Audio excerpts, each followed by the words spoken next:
পুরো রান্নাঘর। নমস্কার, কেমন আছো তোমরা সবাই? আশা করি সবাই খুব ভালো আছো, আমিও খুব ভালো আছি। চলে এসেছি নতুন একটা রেসিপি নিয়ে। আজ আমরা তৈরি করব কাশ্মীরি আলুর দম। চলুন এবার আমরা ভিডিওটা শুরু করি। আমরা 700 গ্রাম আলু নিয়েছি।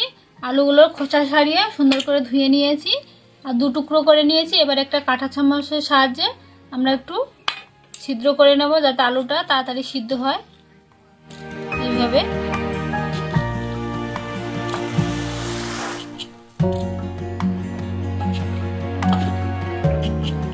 একইভাবে আমরা সব আলুগুলোকে একটা চামচের সাহায্যে ছিদ্র করে নেব। আমরা সবগুলো আলু ছিদ্র করে নিয়েছি।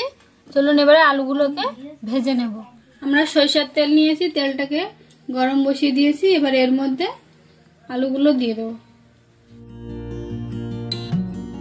মিডিয়াম ফ্লেমে থাকবে।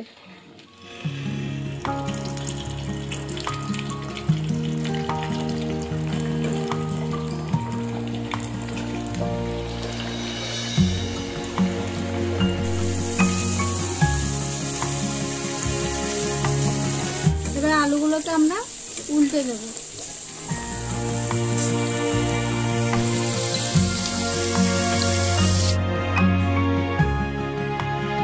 আমরা আলুগুলো হাফ সিদ্ধ মতো ভেজে নিয়েছি, এবার তুলে নেব।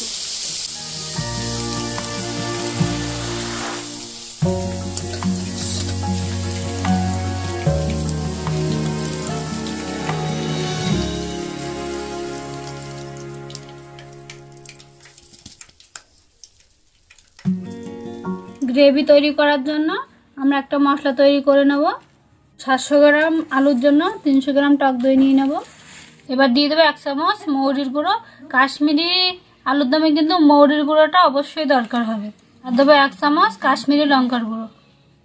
এবার ভালো করে ফাটিয়ে নেব, টক দইয়ের সঙ্গে মিশিয়ে নেব।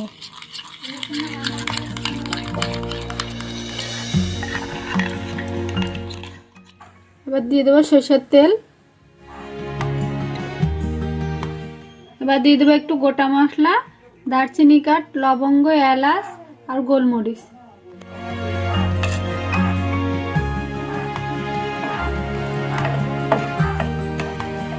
এবার দিয়ে দেবো একটু হিং।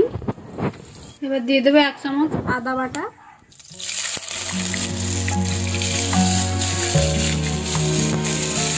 1 চামচ হলুদ গুঁড়ো, 1/2 চামচ কাশ্মীরি লঙ্কার গুঁড়ো।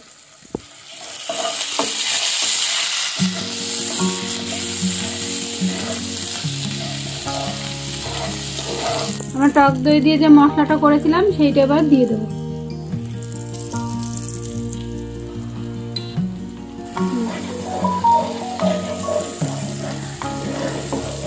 এবার মশলার সঙ্গে ভালো করে কষিয়ে নেব। নাড়তে থাকবেন, নাহলে টক দইটা কেটে যেতে পারে।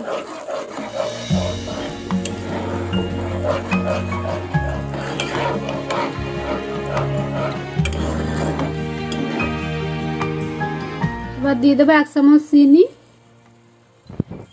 1 চামচ লবণ আর ছোট চামচের 1 চামচ বিট লবণ।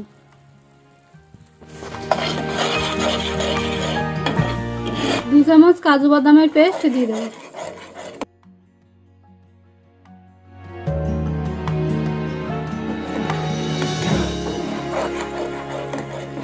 এবার একটু জল দিয়ে দেবো।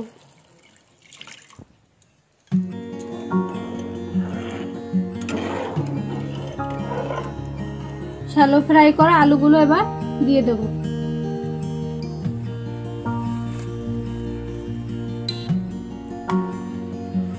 গ্যাসের আঁচটা মিডিয়াম রেখে ঢাকা দিয়ে দেব। আমরা 8 থেকে 10 মিনিট ঢাকা দিয়ে রান্না করেছি। দেখুন কি সুন্দর আমাদের আলুগুলো সিদ্ধ হয়ে গেছে।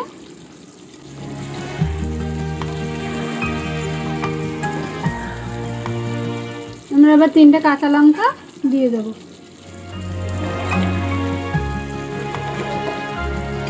আমাদের কাশ্মীরি আলুর দম একদম তৈরি হয়ে গেছে। দেখুন কালারটা কি সুন্দর হয়েছে। এবারে নামিয়ে নেব। আমাদের কাশ্মীরি আলুর দম তৈরি হয়ে গেছে। ভিডিওটি কেমন লেগেছে কমেন্টে জানাবেন। ভালো লাগলে একটা লাইক করবেন, শেয়ার করবেন, চ্যানেলটি সাবস্ক্রাইব করবেন। নতুন ভিডিওর জন্য অপেক্ষা করবেন। ততক্ষণ সবাই ভালো থাকবেন, সুস্থ থাকবেন।